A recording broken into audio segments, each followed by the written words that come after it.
Well, I want you to know that this is something of a coup for me today to have you here, Marian. It is both an honor and a pleasure to have you joining us so that we can uh, benefit from all your many experiences and your recollections of life in Brentwood, such as it was. Um, but I would like to begin by simply and straightforwardly asking you to give us your full name with any nicknames, with middle names. Uh, Tell us your entire name, your maiden name, the whole 9 yards. Well, I'm Marian Helen Simpson Gray, and I don't really have a real good nickname. Marian always did. Although when I was in high school, they called me Simp, which I did not like very well. I can understand that. Yes, right. And your maiden name? Was Simpson. Mm-hmm. Your family on your father's side, which probably there's a story to tell there because I want to ask you both about your mother's family and your father's family. Who gave you Marian as a name? Oh, it seemed to be, I had an aunt, my mother had 7 sisters, and one of them's middle name was Marian. And the other one's middle name was Helen, so I became a Marian Helen. Okay. Combination. And your family situation now?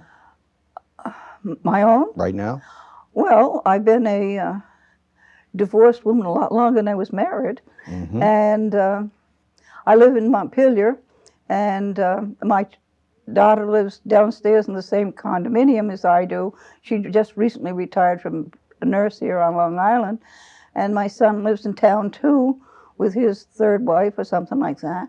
And so we're very close. Okay. Very lucky. Montpelier, you mentioned, that's in Vermont, isn't it? Is that It's a capital. That's want to make sure everybody listening knows what we're talking about. You have come a long way to be with us here today. And there are grandchildren now.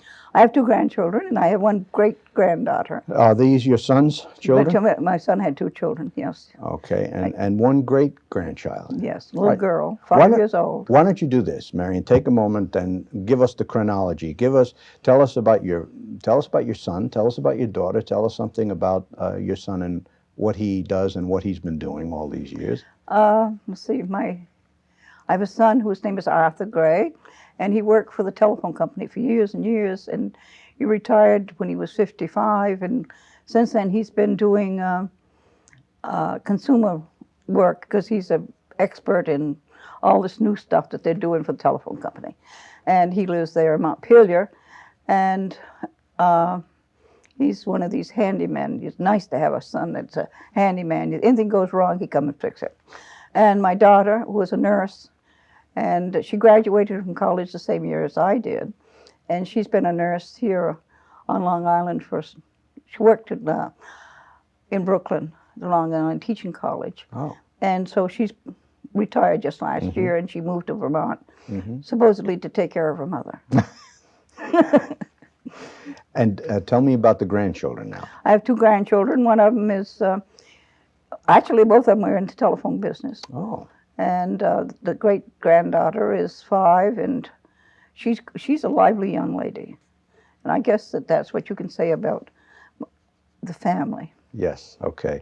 Are there qualities in the kids that I'm talking about the generations now that you see have come down from others before them? Well, one of the grandchildren, I must say, I hope that all of these qualities that I can think of were all from the other side of the family. But my youngest grandson is going to be a historian, I think. He's a great storyteller, and has a marvelous sense of humor, and this same quality of getting along with people that I so admire. You mentioned the other side of the family. Talk a little bit about your parents, your mother and your father. Well, I guess I'd like to talk about the fact that I'm a 6th-generation Vermonter, which right now in Vermont is important, and that my mother's family and 3 of my great-grandparents' side of the family came up the Connecticut River together and settled in Linden in 1797, something like that. Sounds like you've done some genealogy there. And, well, in family, I mean, this is just down the road a couple of days. And my father's family, that side of the family, the Simpsons, came in, so they say, from Quebec as runaway kids from an orphanage. And they were the new generation in Vermont. They came in 1840. So otherwise, we're old time for Vermont. You have some roots in that part of the world. Yes. Well, of course, today in Vermont, when they're talking about take back Vermont, well, I say, what do you want to take it back to? So it's been a very important thing recently in Vermont. How long you've been there? Have you personally done this research to know so much about your family, or has that been discussed and it's been discussed. You've heard it all my life. Okay. Actually, I knew my great-grandfather, who was born in 1832, which was the second generation. So, I mean, we people that get older like I am, you go back a long ways. It wasn't very long ago. Somebody worked, the family were in the Revolutionary War, Is that right? Yes. So Wonderful. these things with the Hoffman side of the family. Wonderful. Do the grandchildren, have they yet shown an interest in the family history?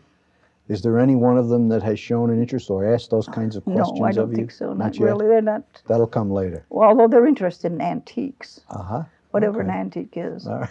Okay. The contact you mentioned is of course with your grandchildren, and because they're so close, you see them frequently. I guess they have a Not chance. really. No, they're Oh. really not. I don't see them very often. Oh, you don't. I see my children very often, Yes. but Okay. every day practically. Okay. But my grandchildren, they're so busy doing whatever. Did At you know? age- You mentioned your great grandparents. Did you know your grandparents too? I knew my grandmothers, but when I was born, my grandfathers had been both dead. Oh, they were. Okay. Yeah, so my grandmothers I knew. They didn't. But my great grandfather lived to be 92, and he taught me to tie my shoestrings, and do those important things. The reason I bring that up is that I would think that the relationship between children and their grandparents is a wonderful one if you're so fortunate to be able to. Yeah, it have- is. But sometimes it works out better than others. Yes, yes. All right, let me ask you, we started talking about, I started talking about your mother and your father. Can you tell me something about your mother, memories that you have of her growing up? Oh, my mother was one of 10 children. She lived on the farm that was sold in 1803. And they had once upon a time had money because they had been where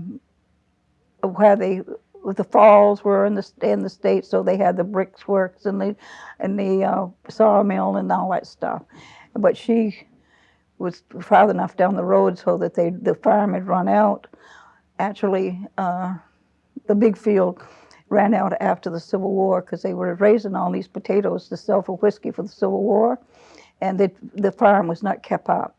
And so when she came along with these 10 kids, which was unusual, by the way, for a Protestant family in Vermont, even that time, because she was born in 1890.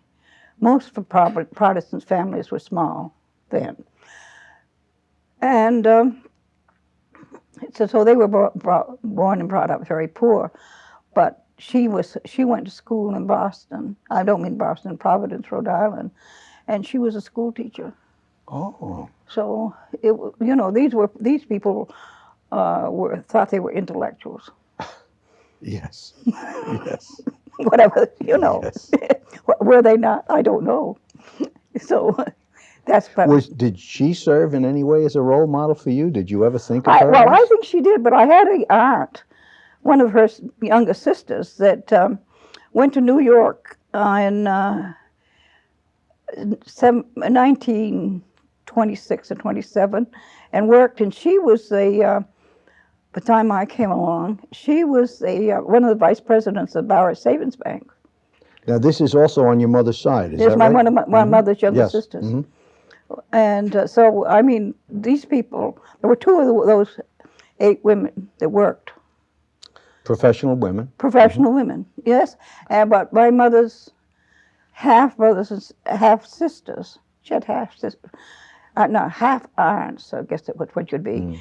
And they went to school in 1880, and they went from Linden. they went to school somewhere, and I don't know why, in Montana, and graduated from college in Montana. And then they went to Los Angeles, and one of them was a doctor, and the other one was a chemistry teacher.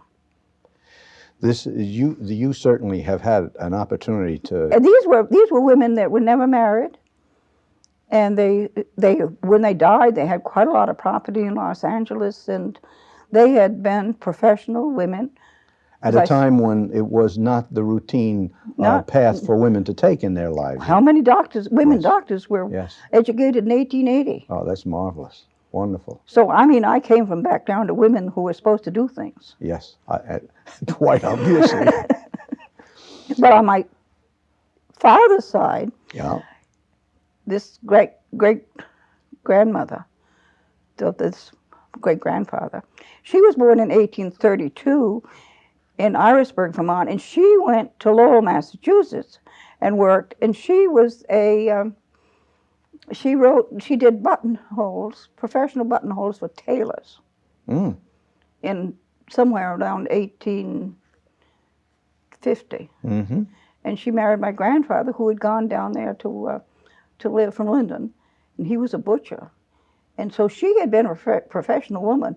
She didn't marry, she was almost 30 when she got married, and she had just a couple kids.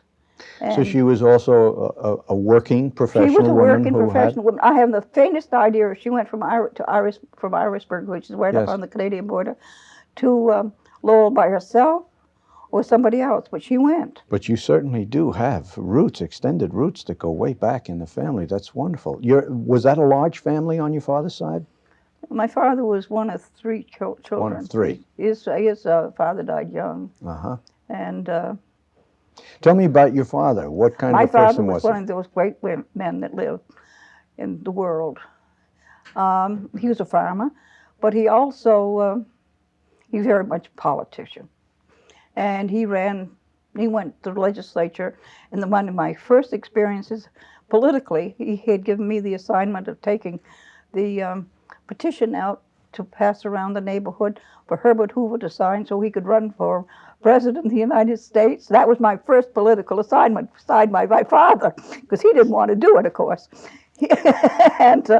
But he ran for governor, but he was the one that set up the old age assistance program in the state of Vermont for Franklin Delano Roosevelt, because he always voted Democrat. My mother voted Republican. And but my father was very much interested in politics, and he never won, for governor several times. But he ran that program until it became the Department of Social Welfare.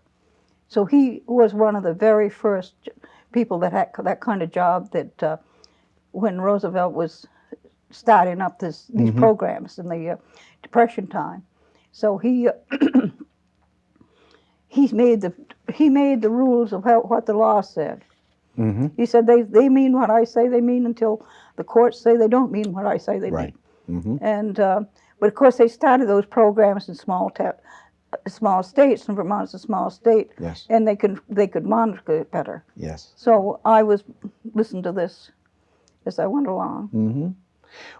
It sounds as if your father had a very active business as well as professional. I mean, he was a political life. Was he around much for you to be with? Did he have a chance to spend much time with you? I spent a lot of time with him, but he was the he did judging for he raised milk and shorthorns, and he judged in Waterloo, and he judged in national cattle shows in Chicago and things like that. Now, is it true that you did have a farm, a dairy farm? My brother's still on the farm. It's been there since, it's a little over 200 years old. And this was your father's family's farm? Mm-hmm. And it's still an active farm? It's a working farm? Well, my brother doesn't do anything but sell the hay. Okay. You must have some wonderful farm stories, though. Oh, I have. Well, listen, I milk cows. Did you? When my children were small. Did my you? father wouldn't let me. The girls didn't go to the farm, to the barn, in my father's time. But then I married a farmer who didn't have these same compulsions. If you wanted to go to the farm. You know, the more he worked, the better off it was for as far as he was concerned. It was not one of these happy marriages, but I learned a lot. Tell me one thing that you learned about that time of your life and going into the barn with the. Well, I learned one thing, that I was much more interested in in farm husbandry than I thought I would ever be, because I thought that I wasn't that interested. But I found out that once you get involved in these things, you can become very interested. I mean, every time you look at this new calf that's born, you think, well, this is going to be the greatest cow that ever lived. Yes. If it's a heifer. Yes. Bulls, you don't care Yes. about.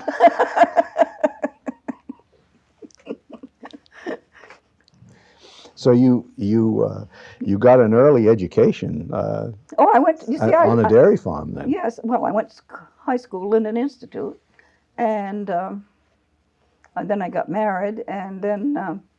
Well, before you talk about the marriage, tell me about your father. Did he have a sense of humor? Was he a serious guy? Or? My father had a wonderful sense of humor, and but he was a kind man. You see, like one of those. You mentioned he was one of the greatest men that ever lived. What makes you say that? Well, people that the judgments that he made, like when my daughter was going to nurse's school in Hanover, New Hampshire, and they were talking about the psychology. She took some psych courses, and they said, well, they studied many of the courses where he made up his decisions on the welfare interpretation and the laws that they did. They said they used his judgment for many of these things, where somebody had to make up their mind what it meant and how it was to be run, and they used his judgment and his laws more than some of the other laws of the people around that were making the same kind of judgments on these bills that were coming from Washington. It sounds like compassion was a priority of his. You know, he was always reaching in. If he couldn't give him some money one way, he'd give him the other. I reach in his pocket and give him $10. But he was very. One of the things that happened when I was a girl, there was one of his uncles was killed. And they had 4 kids. Actually, he was killed by his wife. And they had 4 kids, and they came and lived with us. Oh. So one day there were 4 of us, and the next day there were 8 of us. Oh, boy. Now, not everybody does that. Of course, we had room, because we were on a farm. Yes. We had room, and my mother believed of settling all family disputes when 8 of us got to fighting, they sent us outside. Argue it out there. Of course, we were all talkers, because I used to say, well, you had the blackboard behind the mother's chair. You had to sign in who was going to speak, which is not exactly true. But you had to fight for your point. But that's how she settled the arguments. The reference to your father and his generosity reminds me of an old saying where there's room in the heart. There's room in the heart. There's room in the home, and it sounds like that's what he did, is open up the home. Yeah. Your mother, on the other hand, came from a very large family. Did she have to scramble to get attention in such a large family? I think she held her own. I think that most of us were positive people. Yes. I don't think she was not as brazen as I am. She was a little bit. I'm much more my father's daughter than the other children were in the family. But she did all right. Okay. She had a great sense of humor. Did she? And she really and truly, she loved teenagers. Can you imagine? She had 6 teenagers at one time in that house, and she loved us. It takes a lot of thinking. But she liked it, and she was good. But she was a housewife. Well, that was the generation too. But she lived in both worlds, worlds in some respects. But she was an interesting woman, because. Now, tell me about your nuclear family. That is, your brothers and sisters and so on. There were 4 of us, and my brother is still alive on the farm in Linden, and he was a Republican. He's much a Republican as he ever, We do not agree politically. And then my, I have a sister that lives in Wisconsin, and she's not only a Democrat, but she's an atheist. So we have some good background. We have a mixture of these things. And then my youngest sister married a guy from a potato farm in Maine and died several years ago, probably from the poisoning that they used on the potatoes. Who knows? She had cancer. But the three of us are now alive. My brother is 86 and my sister's 80. So we're long-lived people and healthy. Yes, thank God for that. Healthy. And lucky. And lucky. Well, you can. You see, you got to remember that luck makes a lot of difference in Yes, this, it does. how we live. All of us live in this life.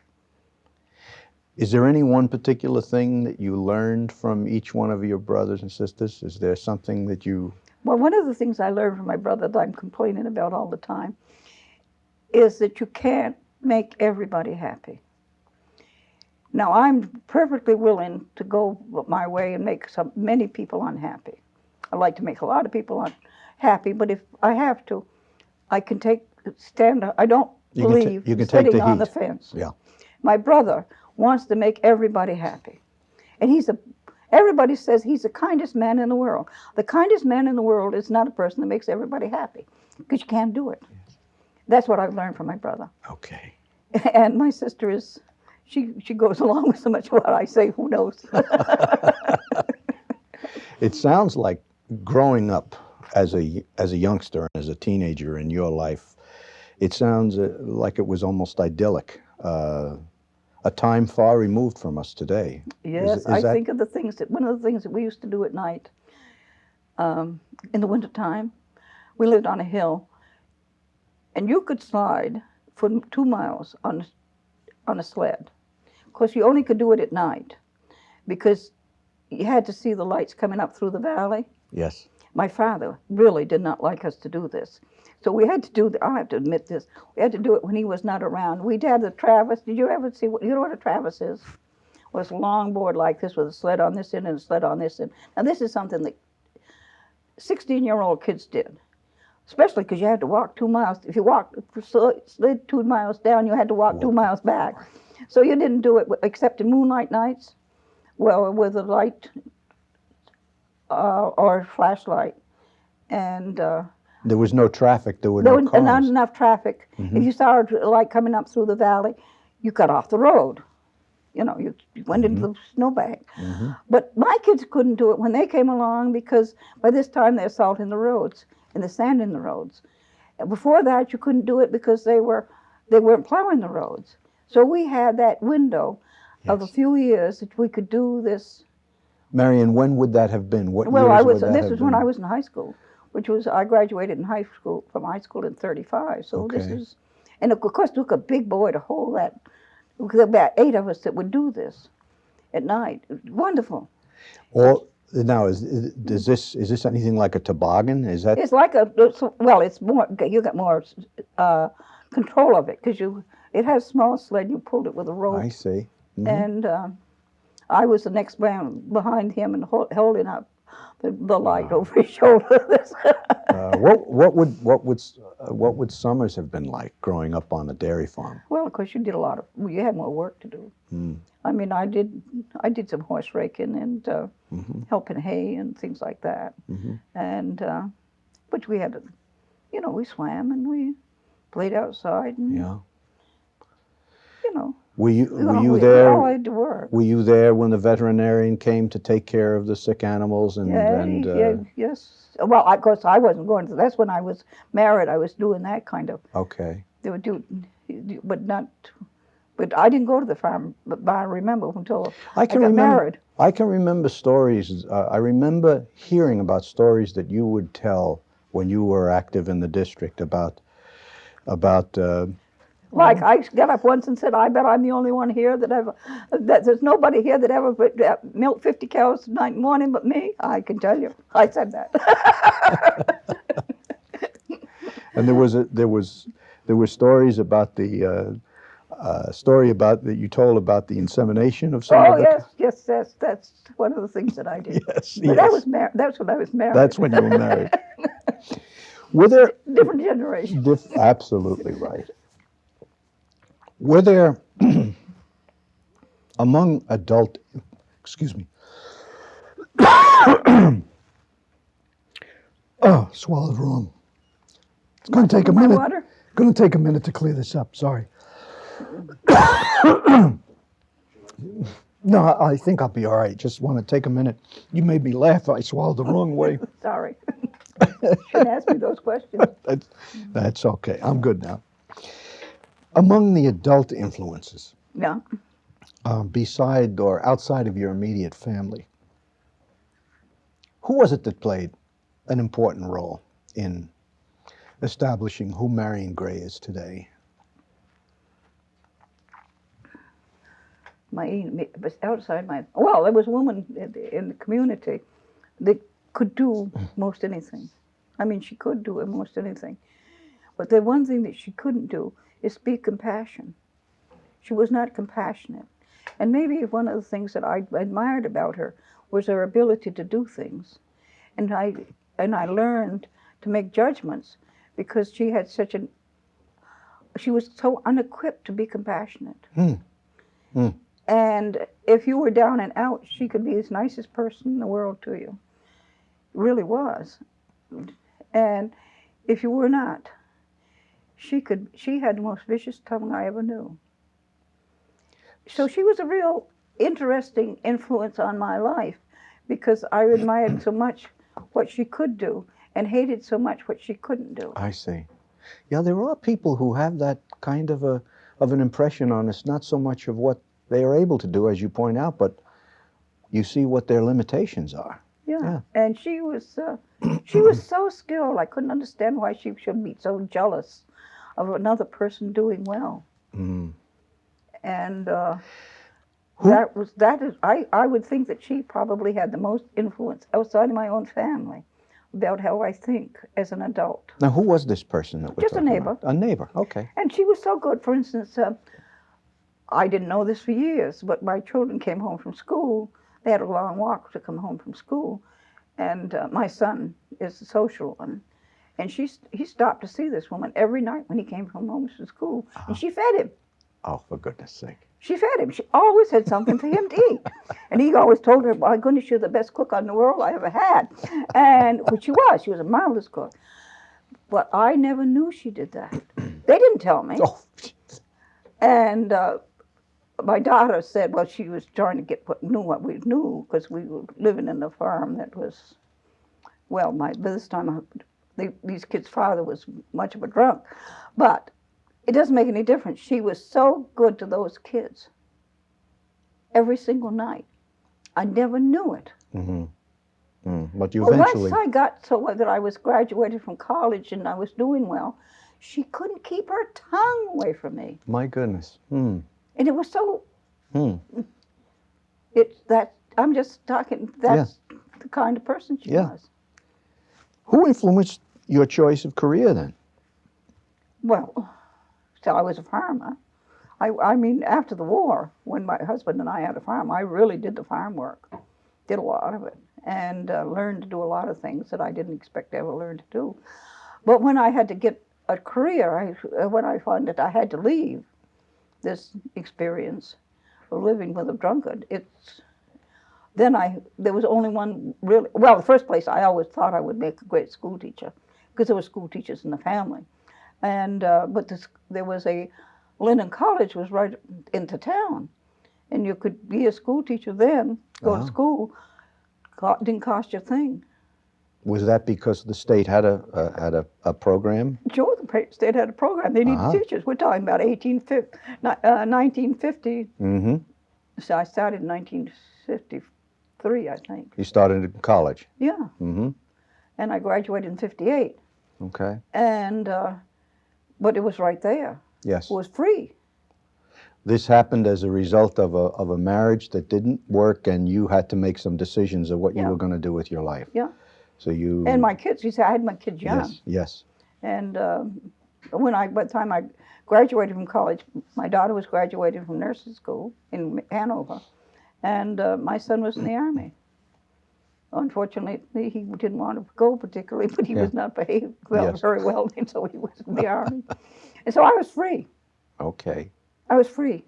Yes, to get your own education at that Yeah, point. yeah. Hmm. Let's go back a little bit. I want to ask you about some of your childhood friends Hmm. and some of your high school friends.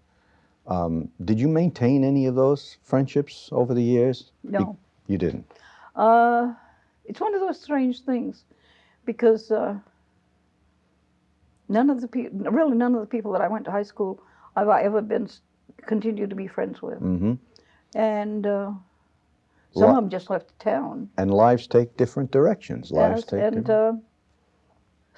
and then none of the neighborhood kids I stayed friendly with.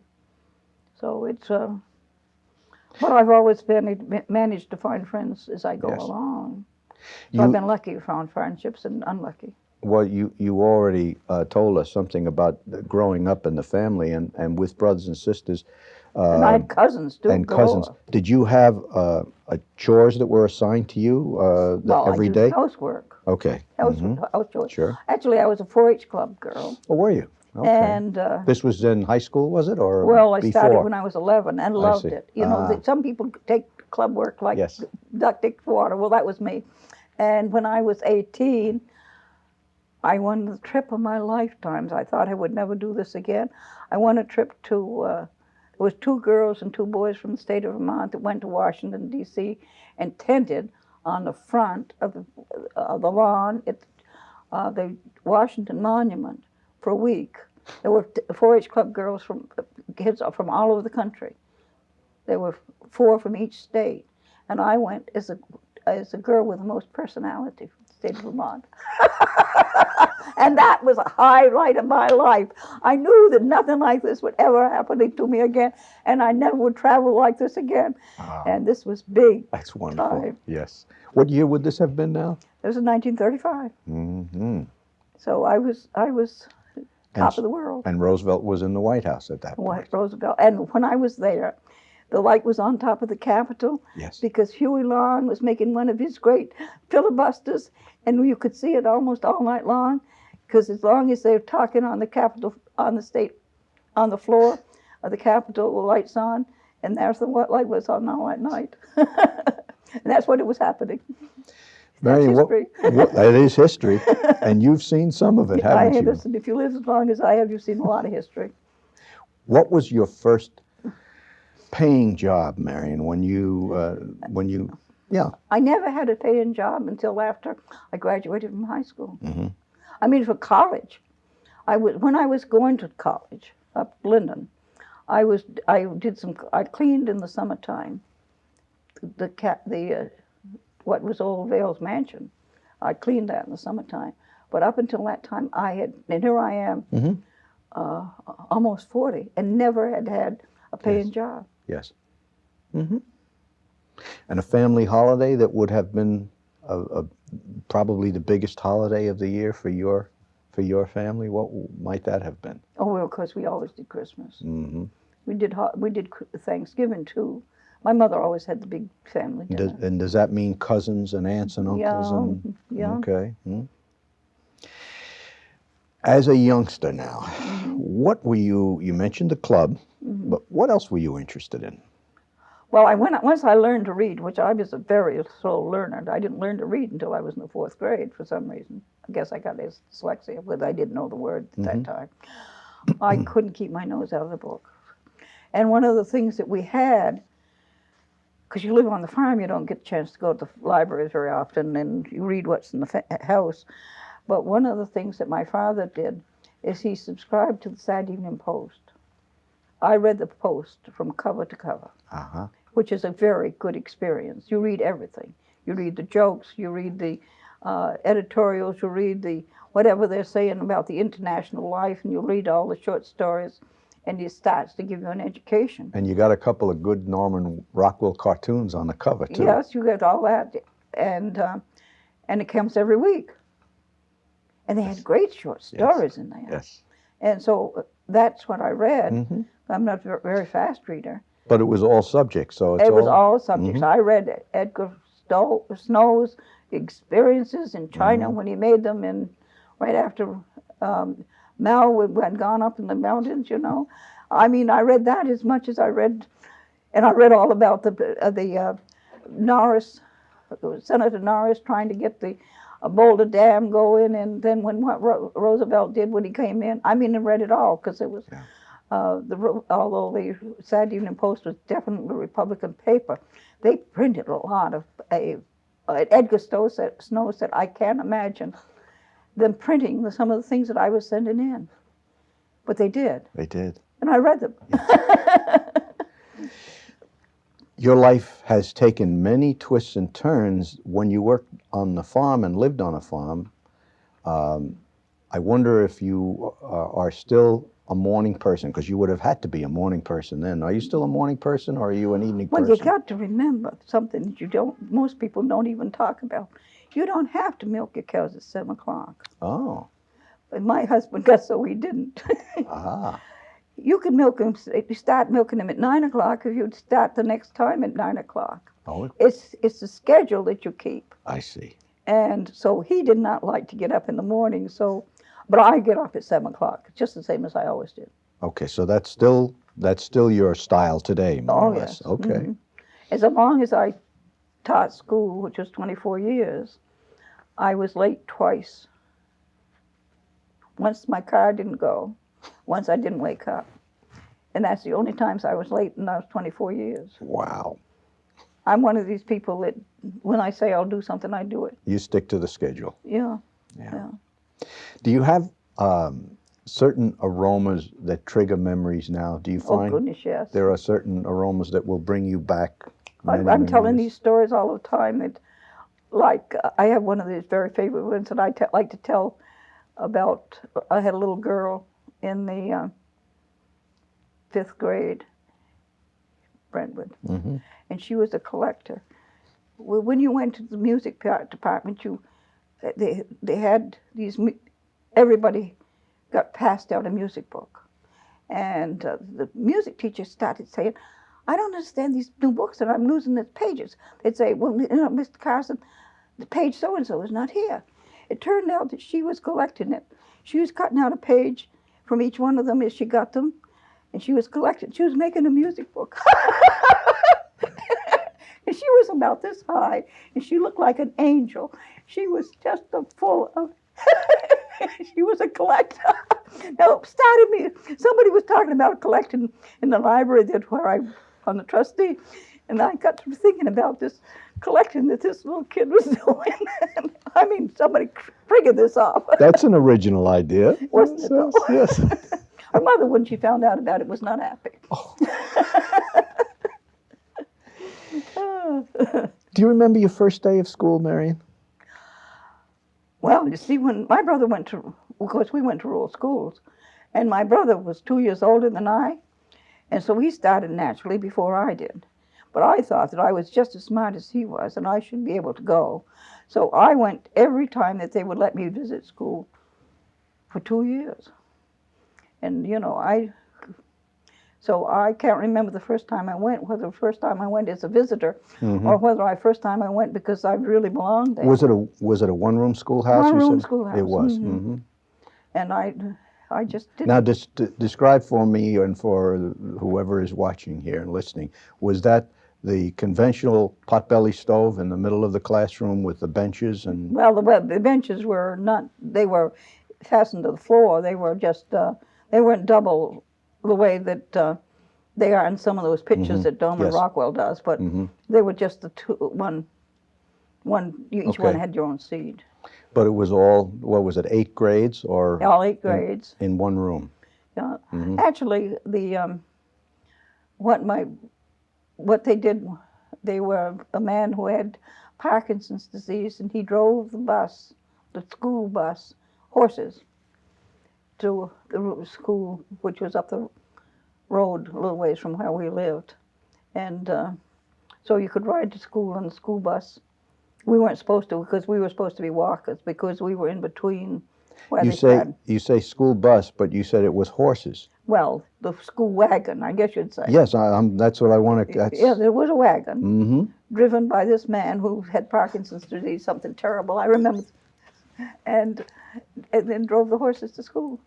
And I don't remember the first day I went, but I do remember Okay. going to do All right. these trips. That's great. What give us some chronology of the schools that you attended then in Vermont? I went to that first school, which was an East London school, 1 year, and then I went to the Red Village School, which they opened up, which was just a couple miles away, the other 7 years, and then I went to Linden Institute. And then finally I went to Linden State College, which I graduated in 58. Mm-hmm. From the Institute in 35, because I see there's quite a span there. Yes. And then Life got in the way, though. life got in the way. Mm-hmm. Nature. Nature. 2 children. Anyway, then I took a whole lot of courses when I was down in New York. Did you have favorite subjects in school? Oh, I always loved history. Mm. I loved history. I still do. And, you know, I can get by on math, but don't ask me to do a language because I'm terrible in languages. Let's talk just a little bit of history for a moment, and then we'll come back to some of the other questions. You've lived through a lot of history. Do you remember the day President Roosevelt died? I certainly do. I was up to my father was had gone over to the State House. He died April 12th, do you remember? And he had gone over to the State House because they had put a rider on a bill so that his old age assistance people could not get a free burial. And he went over to do from the farm to the State House to do some lobbying so that they take that rider off his bill. And I'm sitting there waiting in the car in front of the State House for him to come, so we can go home after I'd been up there and listen to this whole thing. And he came down, he said, and Roosevelt died. That's where I was. Yeah. And it's almost the same as remembering when Kennedy died. John Kennedy died, yes. And I was teaching class here in Brentwood. Mm-hmm. And I remember that just as well. Yes. Do you have memories of the war years?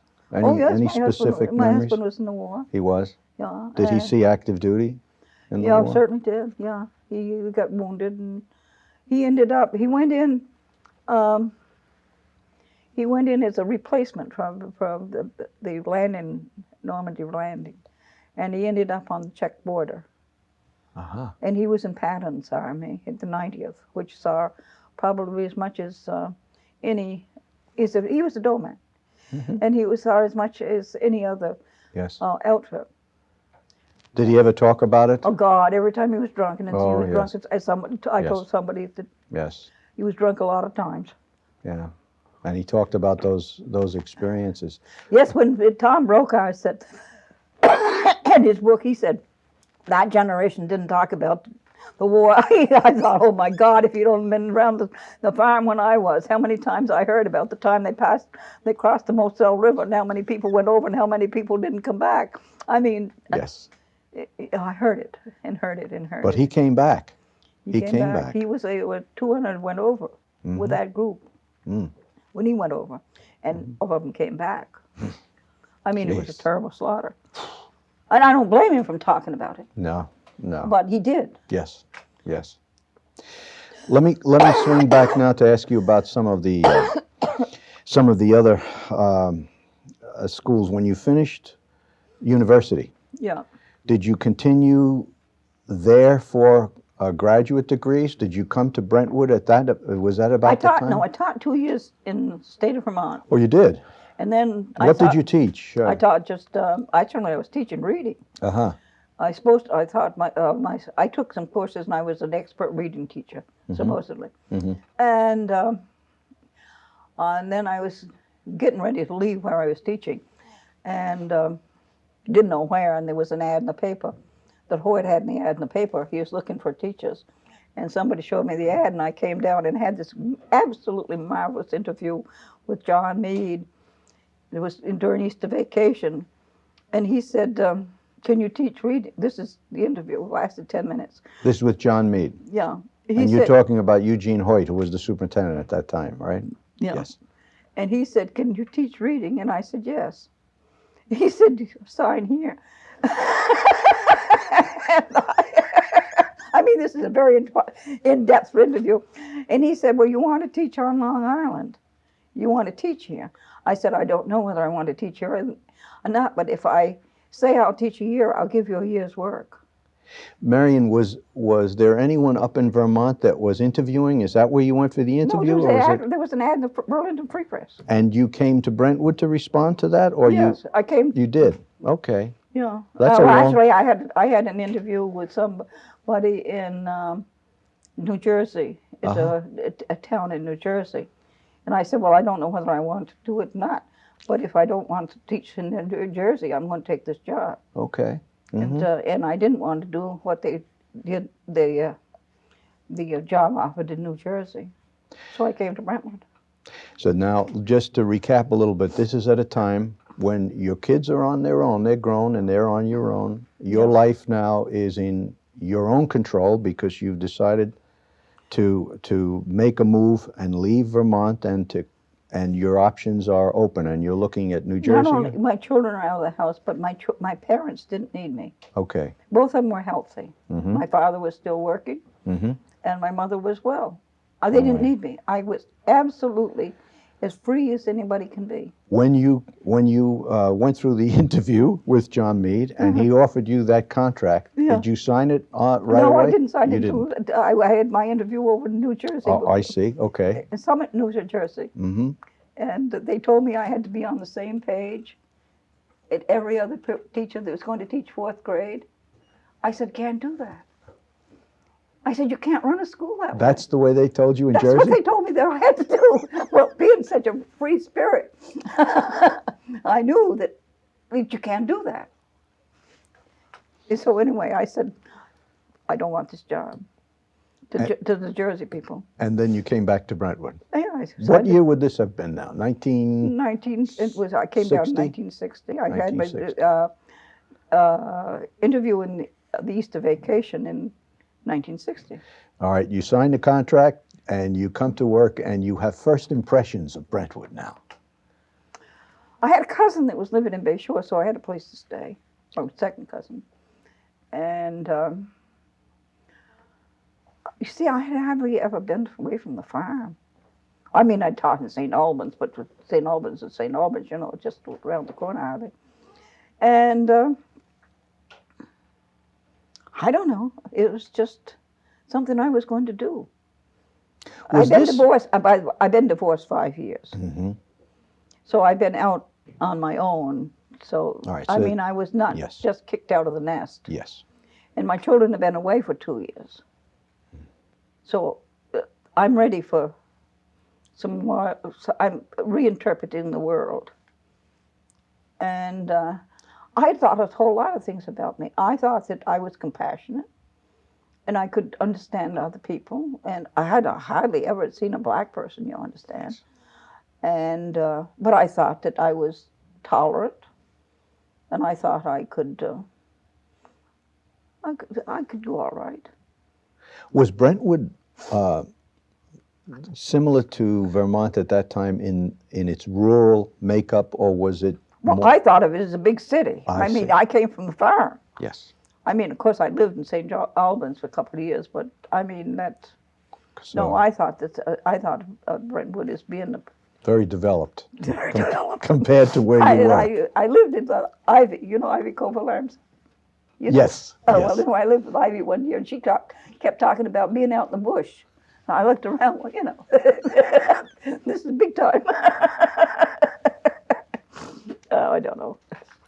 Do you have any particular memories of those early years in the district that you can share with us when you first arrived, the people that you first met and worked with? One of the very first people I met was a guy who I taught school with for years, and he was you would know him. His name was Harry Hobart, and he was a real conservative, religious person, stingy as stingy. I met him the first day. And I learned that Harry was a different kind of creature than I had ever known before. And he really reason why, nobody's going to ever hear this, I hope. The reason why he left preaching is because the wrong people were coming to his church.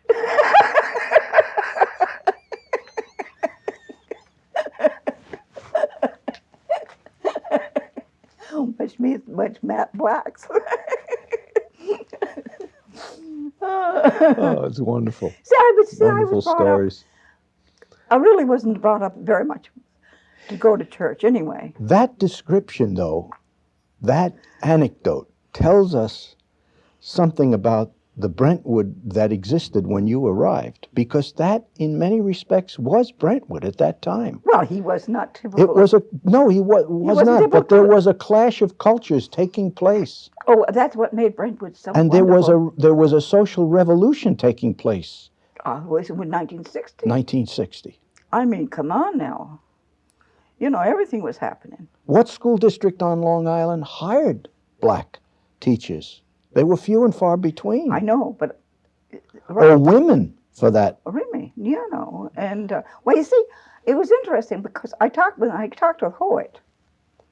His uncle was the principal of my school, of Linden Institute, which was, his name was Matheson. Dr. Hoyt's was a Matheson. Mm-hmm. I mean, was related to the Mathesons. So he felt very familiar to me, Dr. Hoyt did. Mm-hmm. Because he'd worked in Vermont. I mean, he came from Vermont. But I really took me a little while to understand how much different Brentwood was than the other districts, because he didn't care. You know that famous story that Helen Smith told again and again about when she talked with him, and he finally she said to him, "You know I'm black," and he said, "Did I ask?" And I think that that's typical of him. And I did not realize that we were going to be such a different district than other people. Because I don't think that in most of the districts you would find that diversity. Right. And I don't think you would find, one of the things about Brentwood that's so marvelous, that if you went to a party, I was 40, mm-hmm. and there were a lot of kids there that was in their 20s. Mm. And you went to a party and you were all the same. They didn't think of you as being old. Yes. And I thought I was old. I thought I was ancient. And when anybody asked me for a date, and they were, 2 weeks younger than I was, I wanted to know why I would go out with that kid. But I did think of myself as, I did think of myself as a lot older than women do today that are 40. But that experience of living in the early Brentwood community. Do you think it's accurate to describe Brentwood as a microcosm too of this country because of the changes that have taken place here? Oh yes, they were. I still think they probably were ahead of the time. Yeah. And I was telling a story today about some guy that I worked with that had been picked up in the dance program. Had been picked up for solicited for policemen at the railroad station, and none of the parents in that dance program ever pretended that they knew anything about it. Now, whether it was in the paper, so I'm sure they did. Mm-hmm. But today in Vermont, you wouldn't have that sophistication. Yes. Yes. So I think that a whole lot of things were different. What grades did you teach when you first arrived? The first year I taught 4th, and then I taught 5th for years, and 6th 1 year, and went back down to 4th and ended up by 3rd. Did you teach the entire time you were in the district, or did you occupy any other positions? No, I taught. All right, just you varied the grade. Yeah, the grades that you taught. I mean, they told me what I was going to teach. I didn't tell them what I was going to teach. Yes, of course. I tried that a couple of times and it didn't work. Yes. I didn't particularly want to teach 3rd grade, but when they were shutting down the schools, they gave the men the 5th grade class. Right. And so I had to go down. Hmm. Was that something that was fairly routine, that men were assigned certain classes? They were assigned. The year I taught 6th Mhm. grade, which was the second year I was here, I was the only woman 6th grade teacher in Brentwood. Hmm. Because that would ordinarily have been assigned to a man. Is that the idea? Yeah, you used to get some of those young guys that were coming out of the service. Did you come out of the service? I did not. No. Yeah, but many of them did. Yes. Hmm. And so they were getting what they wanted, and the rest Okay. of us got. Was John Mead your boss when, or He was? was there. Yeah, he was my boss for 9 years. Uh-huh. And did you work with any other principals? Oh goodness, yes. Then I worked with John Hall and Frank Hall, I mean, and Latito and Helen Miller. So when they began to, after John moved and Frank was there, and then Frank left. And then I worked with Harney one year, Augie Harney. Mm-hmm. So we were the overflow school. Yes. And meanwhile, the school is talking about overflow. The district is growing like crazy, and during those years as well. In the beginning, In and the then beginning. then he shut down again. Yes. Yeah. Were there any activities that you were involved with, like any other programs or involvements outside of your classroom teaching? Well, of course, I did the dance program. Tell me about the dance program. Dance program. When I came, second year I was here. Or was it third year I was here? I was the treasurer of the Brentwood Teachers Association. I mean, I'd driven in politics, you understand. And we went to a meeting, and I think it was Mr. Stewart that came in, but it might have been somebody else that came in and said, we have this program that we've been running, and we want to turn it over to the Teachers Association. And it's the dance program. Because the dance program had been started Mm-hmm. by somebody who was the sister to a guy who was on the board. The name escaped me, and the money had been turned over to the administration, and they had given it to the Teachers Association to give to Yes. a scholarship, and so they wanted to turn it over to the one of the teachers. And I said, well, I guess I can handle it. And so I handled it, took it over. Now, I never had done anything in dance in my whole life. But here I am, deciding they said I'd run it. And I worked with Doris, and I was there for 19 years. Mm. I ran it for 19 years. And I dare say it was a successful program. well, the first year we set up a program where we would put and with Tom McDermott was his name. Mm-hmm. McDonough? Don McDonough. We set up a program where we'd use the money towards colleges, but not for academic. It would be that kind of a college, but we only did that for a couple of years. But as it grew, I figured that we gave away the dance program, gave to the Brentwood Teachers Association, which gave out in scholarship, over $10,000 every average, the 10 years that I ran, of the 19 years I ran it, which is Mm-hmm. is good. And of course, I didn't know anything about it, so I worked with Doris Snyder, and she'd say, well, Marian, what do you think we should do about this idea?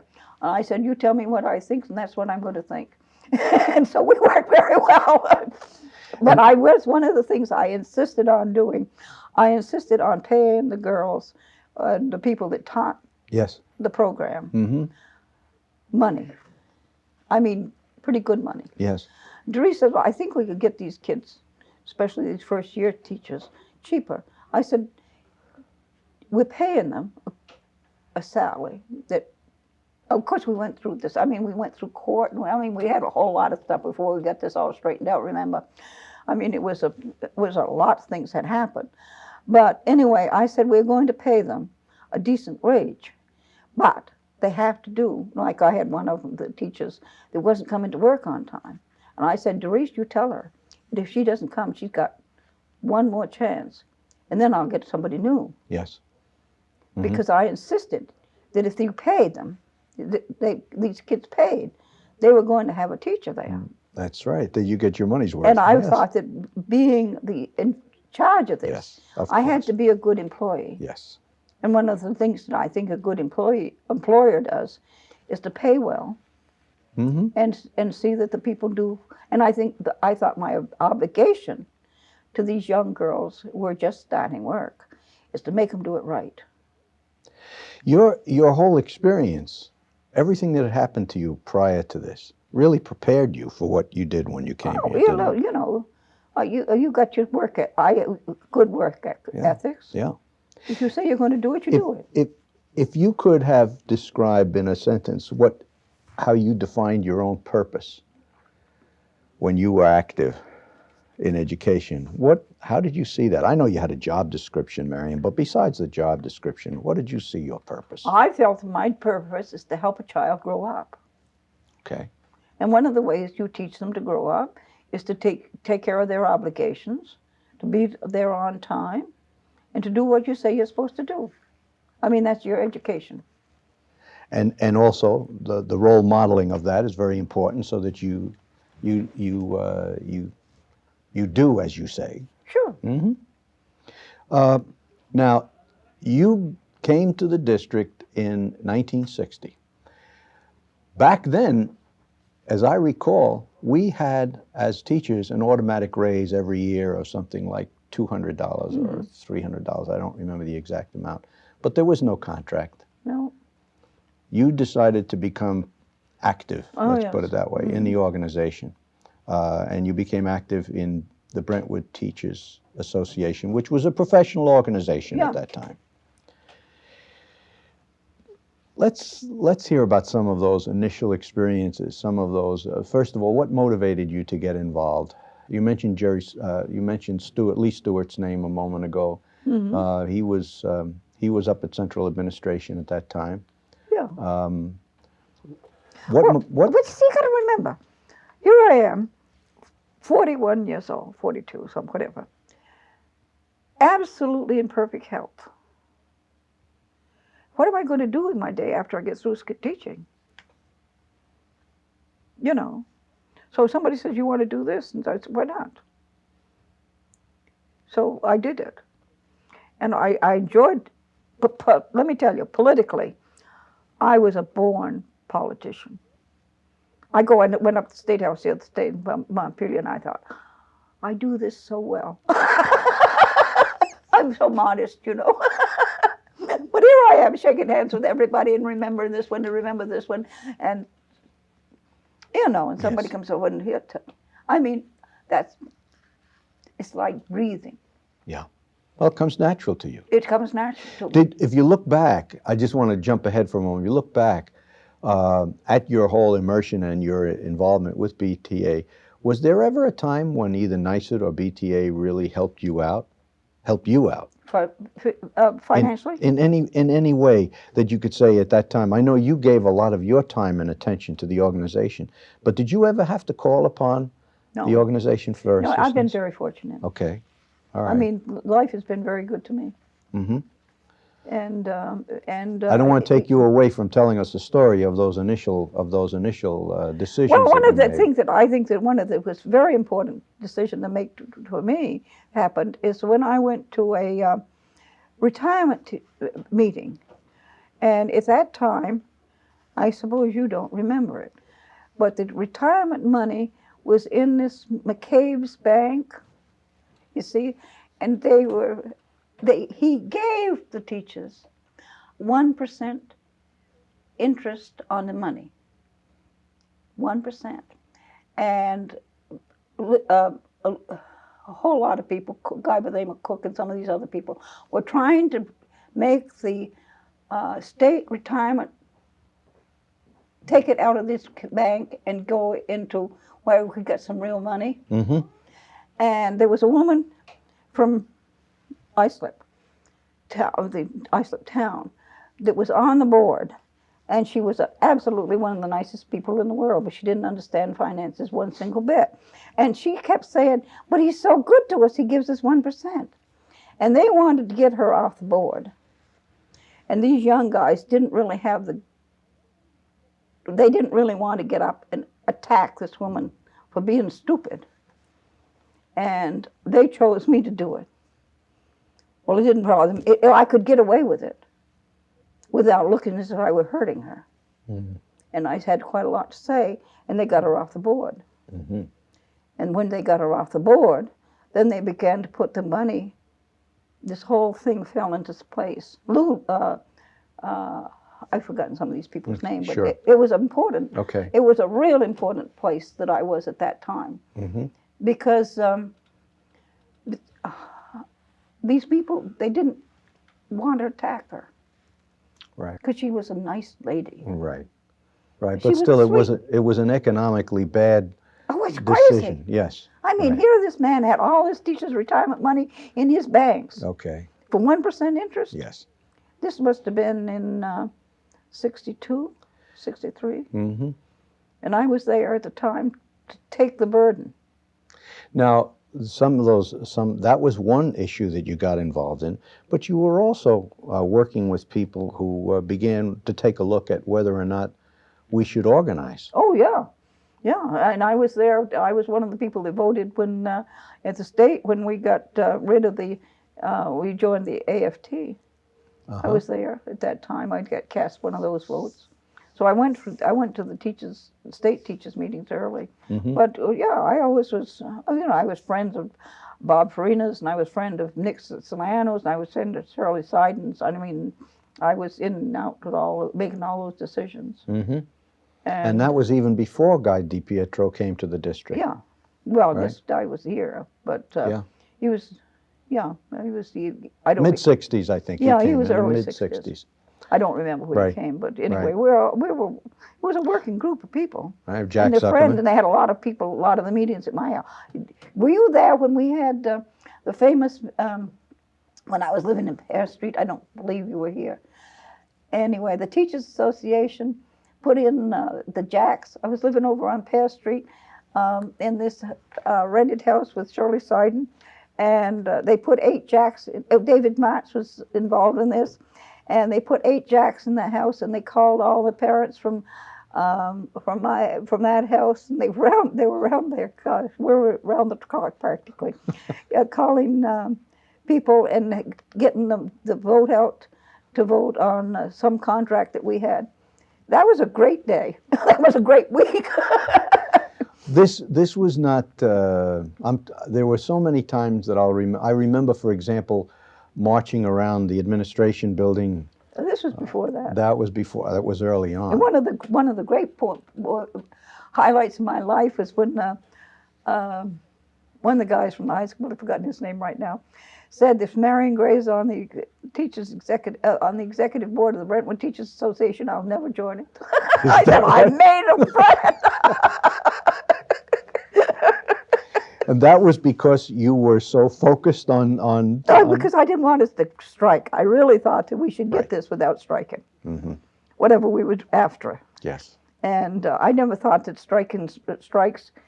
I always thought that strikes could be avoided if you could. Do you remember Tom Brush at the high I school? think he was one. I suspected he was. That's why I said his name. I'm Yes. pretty sure that was his name. Sounds like something he would have said. And I Yes. thought, well, you know, when somebody says everybody likes you, I said, oh my goodness, I hope not. I hope I made a better impression on the world and that everybody likes me.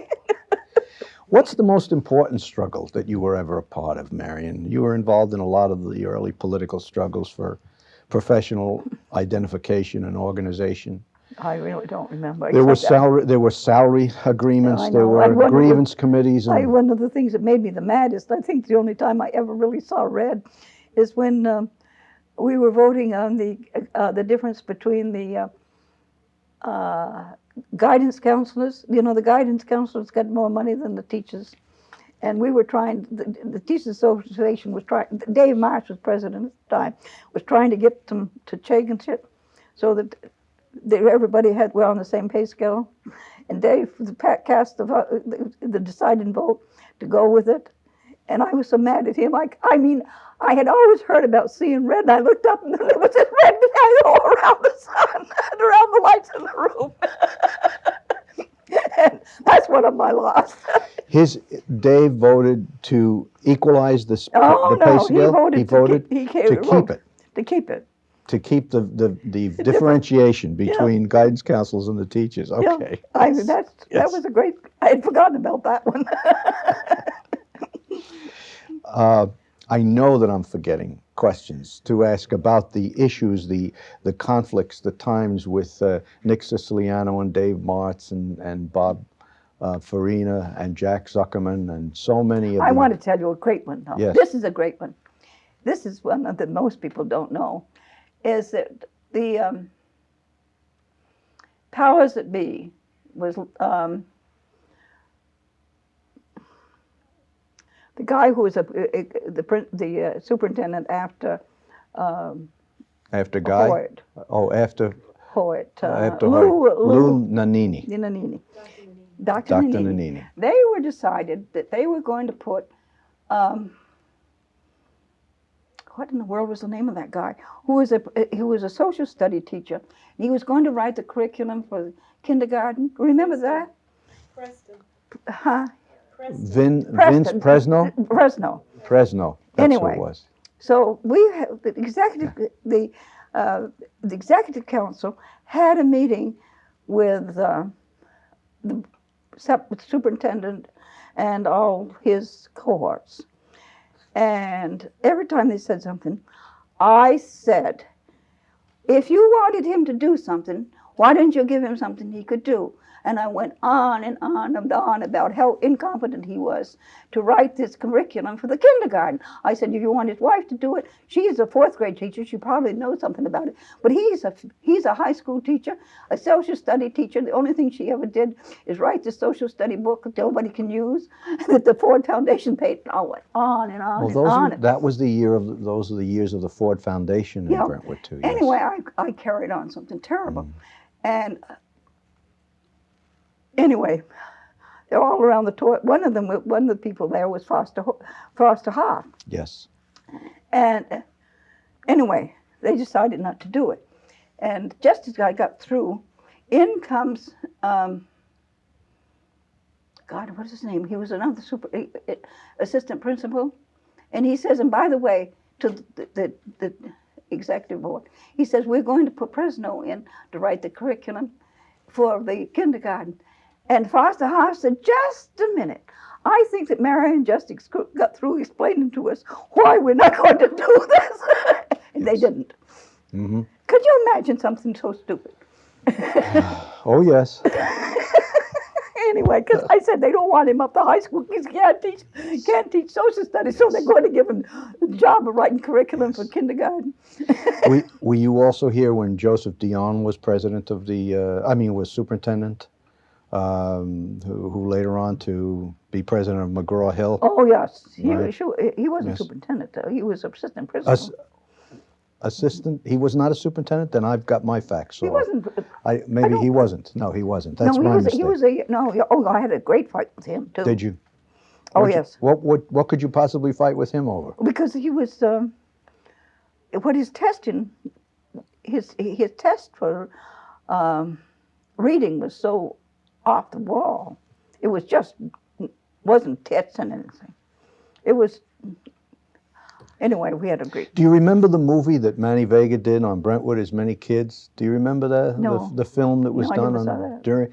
I wonder if you remember The Challenge of Change, the movie that was done about the Brentwood School District, the guidance department. It was done back in the early '60s. But that was done up at the high school, Marian. But I did remember that what Manny Vega did when Burl Not? Knotts retired. Did you go to that retirement I dinner? don't think I did. Anyway, he had these great pictures, these great artworks. Yes. And he had Burl's picture on all of them. So here she's walking in, one of the first ones when the Pilgrims landed, and she's walking around and she's looking like this. And he says, and she's looking for a place to hang the swing. And he went through and he had the picture of the lovers, which was Burl Knotts, Picasso's of the lovers, was Pearl Knotts and Burl Knotts and Principal High School. Fred Weaver. Fred Weaver. And Of course, they couldn't stand each other, and he said, "Here, these lovers are." It was one of the funniest retirement dinners I ever Oh, went that's to. good stuff. That's a great story. Was there anything that you had wanted to be able to do while you were actively teaching that you weren't able to accomplish before you retired? I don't know. I Okay. can't remember. All right. But I can tell you one of the things I really wanted to do. One of the things that I did for a fifth grade class, I put down on my floor in the classroom the map of the United States, 18 by 24 feet on the floor. Use the squares. Yes. It was just an absolutely fantastic map. We cleaned the floor. When you walked in the door, you walked in, you could step on Maine, and California was right over there and under the Yes. windows. Florida Yes. was as big as this. And we painted them the colors of the from the map, Okay. pinks and things, all of those things. It was a great, absolutely the greatest social studies lesson I ever taught. And of course, the cleaning people hated it because I mean, how can you clean this map? All you had to do, we shellacked it, we did everything so we could. This was done right on the tile floor. On the tile floor. Right. I was halfway through the project and I went down and told John Meade, by the way, this is what we're doing. And anyway, they took it off in the summer.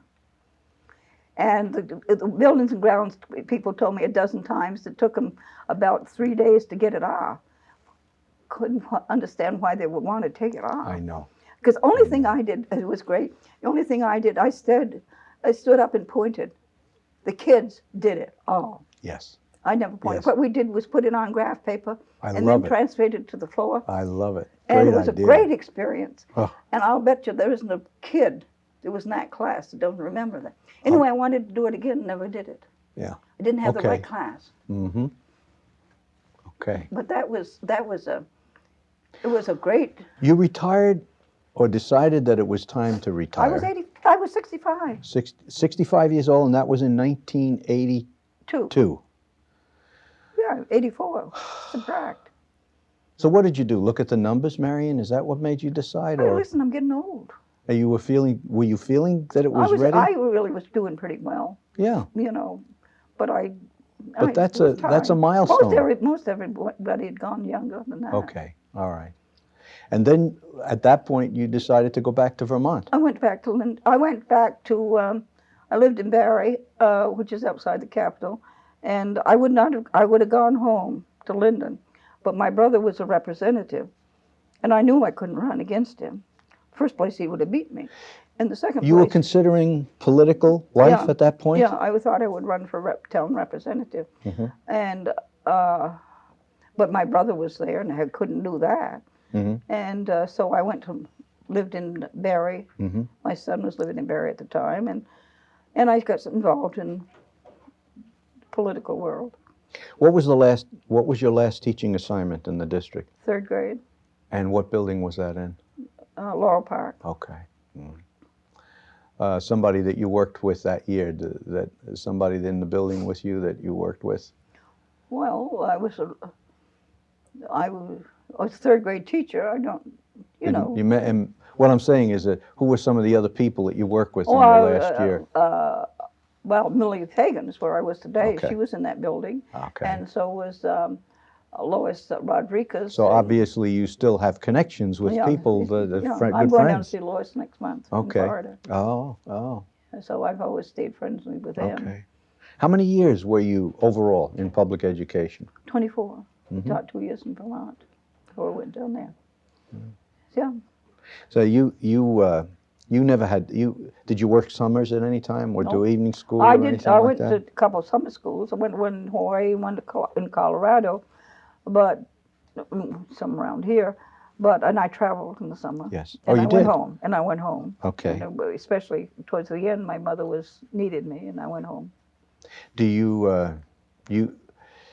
have any memory or any recollection of what you made your first year in Brentwood before taxes? I do. Okay. I made $5,400. Mm-hmm. And I made $3,700 in St. Albans. That's one reason why I wanted to leave. I'm not sure if I asked you this question. I have no problem putting it in now if it's out of some order. But weren't you involved in the first contract negotiations? Oh, sure, yeah. Do you have any recollection of some of I the don't remember. dynamics I there? remember working with what? Karen, no, tell me the name. No, from the West Junior High. Sam Weitzman. Did you know Sam? I didn't know Sam. But No. we were working together, you know, and Sam had to, when Sam and I sat side by side, I was taller than Sam. Because Sam didn't have anything but legs. When he stood up, he was 6'4". And he had this arm like this, so he would reach his hand out and almost put it on the negotiator's nose and, and make it, of course, he had been a labor union man before he came to teach. So he brought that experience He with. brought that experience, and it was interesting to work with Sam. Very controversial times. Oh, of course. Very explosive times. That was a revolutionary idea that teachers should think that they ought to have a union. It was considered working class and unprofessional by some people. You know what happened? What did it? It was the fact that they educated the men that got out of the Army. And so many of them went into teaching. We had a lot of young teachers that were professional that had been in the Army. And they went, and they came and they said, well, we want to be paid. And once they started to, and you see, I think that this woman who thought it was nice that the teachers only got 1% of the interest on their money is typical of that group. Older people, older teachers, they thought they were doing it, they thought they should do it for nothing. Yes. And then you got these young men that came in, and of course they were doing it in New York City. Yes.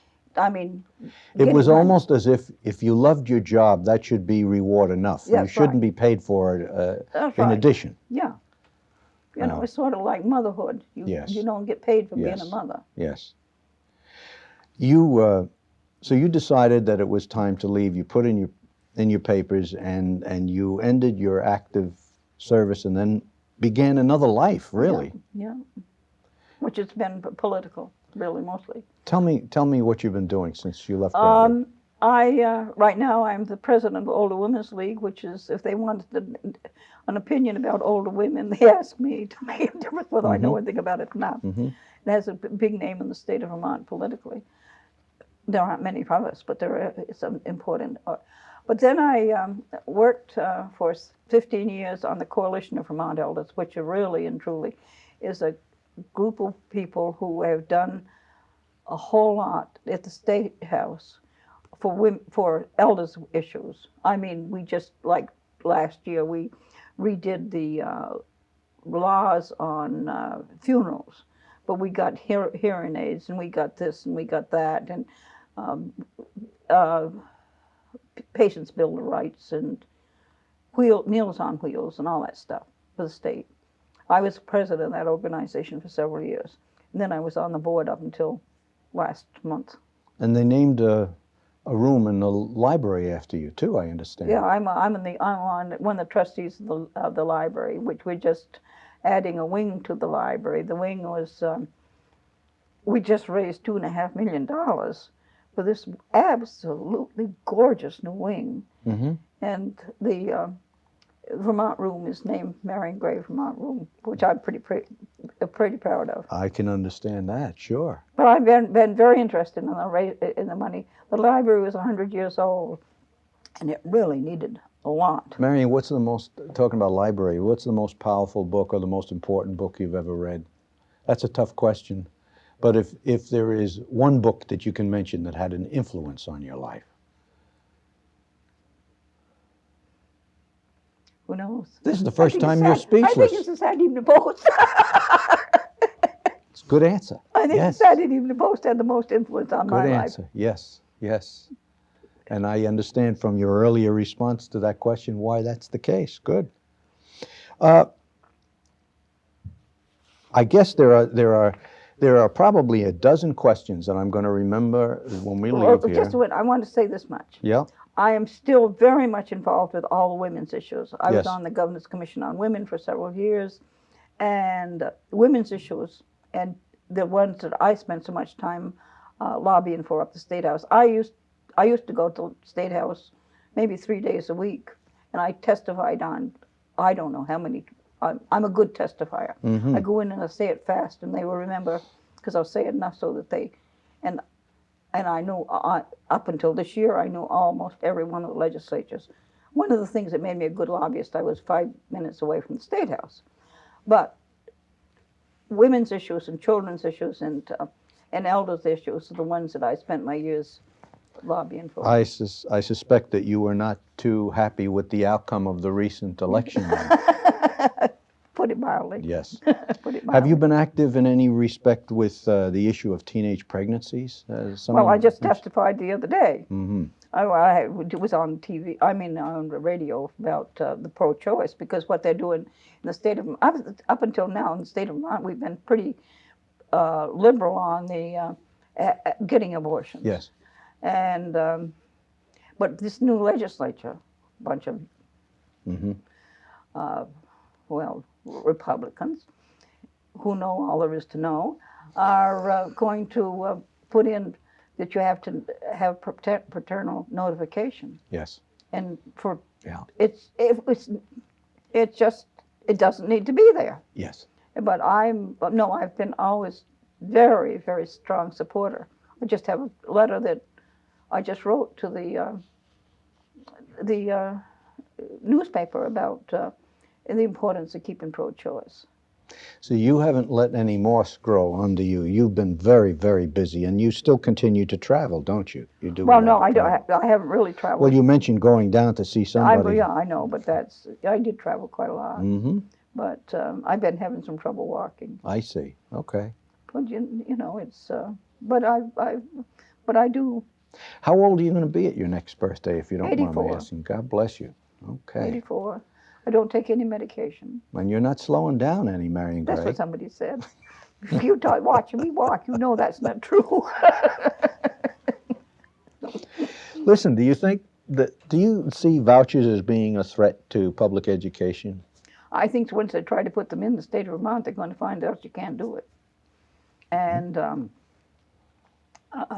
I know that I have a sister live in Wisconsin, and she said that charter schools in Wisconsin, especially in Milwaukee, have been a failure. They found that the people could walk off with the money. Yes. And they didn't have any control over them. And they've been a complete failure. And I think the vouchers are going to be, Rutland has said that they're putting vouchers in Rutland, Vermont, but that means that only 2% of the people can be involved. Well, all this stuff of 2% of 100 people. One of the greatest contributions that this culture has made to the world, it seems to me, is its system of public educational opportunities to all its citizens. And the fact that we don't try to continue to energize and reinvent that system is potentially catastrophic for us. But you got to remember, if you take, for instance, one of the things that I've been fighting with is some stupid woman in the state of Vermont who thinks that homeschooling is good. They got to learn to live with people that are around them. And some people are smarter than others, and the people that you don't know, that maybe you're surprised who's smarter than you are. Yeah. And smartness sometimes can make awful fools of your people. Yes. John Holt for a long time was advocating home teaching because he had felt that the public schools had failed. But there are many, many examples around the country of public schools providing alternatives that work just as well and better, but if they were trusted and tried. Well, my daughter was telling me the other day about, she goes to First in Fitness, which is an exercise thing down to the Montpelier, and she was exercising with this mother who brought her homeschooling kid to sit in the corner and do her lessons by herself while her mother is socializing doing exercises. Come on, who's selfish in this world? If there was some advice or some words of experience that you would offer, Marian, to people who are just beginning in their professional life as teachers or workers in the public school educational system. Is there something that you would offer them based on the experiences of your Well, life? I think you got to be fair to the kids. And if you're going to be fair to the kids, you got to see that those kids in your classroom are doing something that's going to be good for them. And they better enjoy it, but it can't be fun all the time. And if you're taking a job, you're obligated to do the job that you have taken. And don't say that, spend all your time in the teacher's room putting your foot up and telling everybody how smart you are. Is there anything that we've forgotten to talk about? My sex life, you want to know about that? We certainly have covered an awful lot of territory here. I really have enjoyed. I've enjoyed life. It shows. And I've had fun. It shows not just in the smile on your face, but the twinkle in your eye. Oh, well, ask me opinion, and I got opinion about it. You do. Marian, thank you so much for being with us. Well, I don't know if that's what you wanted, but that's what you got. What you see is what you get with Marian Gray, right? Yeah. Well, that's what we've got. Thank you so much. It was wonderful of you to come, and I'm sure that we'll provide many, many enjoyable minutes for other people who are going to be watching this. Should be. I don't know.